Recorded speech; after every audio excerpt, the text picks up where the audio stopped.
Hello, I'm Richard Murphy and I'm talking about political economy. Today, most specifically, I want to talk about markets.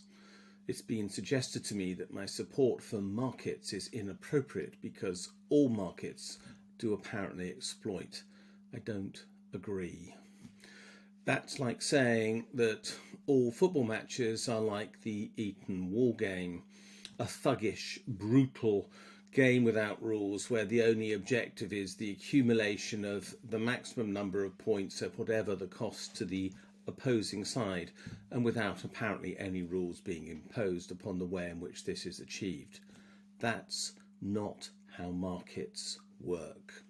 Markets require that the participants follow rules, the rules of fair play, and it's the job of government to impose those rules on markets. What are those rules of fair play? Well, first of all, there should be equal opportunity of access. That is the actual number one criterion that is laid down for the operation of free markets according to economic theory, the basics that are taught at university.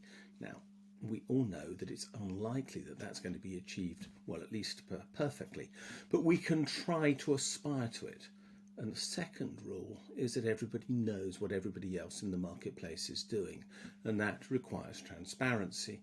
In other words, that people are open with regard to what they're selling, with regard to how they procured it, so that other people's property rights are not abused on the way, so that people are clear about the ownership of the organisation that is making the sale and who manages it, so that people are aware who they deal with. And of course it also requires that there be taxes paid by everyone in accordance with the law. Now, those are the basic rules which make a market function. If they are not enforced, we do indeed end up with a free-for-all, a place where the accumulation of wealth, whatever the cost to others, becomes the objective of the marketplace.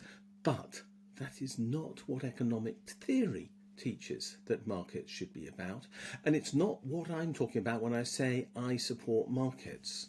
In a marketplace, there is actually a demand, quite literally, for this equality, where everybody has to be subject to the same rules and be subject to the same regulation and be subject to the same taxes and be subject to the same rules of transparency. Do that and we create, well, what is called a level playing field, an opportunity for people to exploit their own talents to supply the goods and services that other people want. When I talk about markets, that is what I mean by a marketplace. That is what I aspire to, and that is what I believe is of benefit to society. But don't tell me that all markets need to be of the sort that those who oppose this idea suggest, because they don't need to be. It's a matter of political choice as to whether we have so-called free markets, the unregulated spaces where abuse takes place, or regulated markets, which are those which economic theory talks about, and those which are necessary to ensure that we have the ability to work in cooperation with each other for the common good through the exchange of goods and services that many of us want to produce. You make your choice. You decide how you want markets to be described, and you work for the type of market that you want. But don't say that all markets are bad when the opportunity for markets to deliver for the benefit of society exists if only we had the political will to ensure that people would actually work in a way that was properly regulated for the benefit of all. Thanks for watching. There's more from me on Tax Research UK. Follow me on Twitter at Richard J. Murphy, and I will have another blog soon.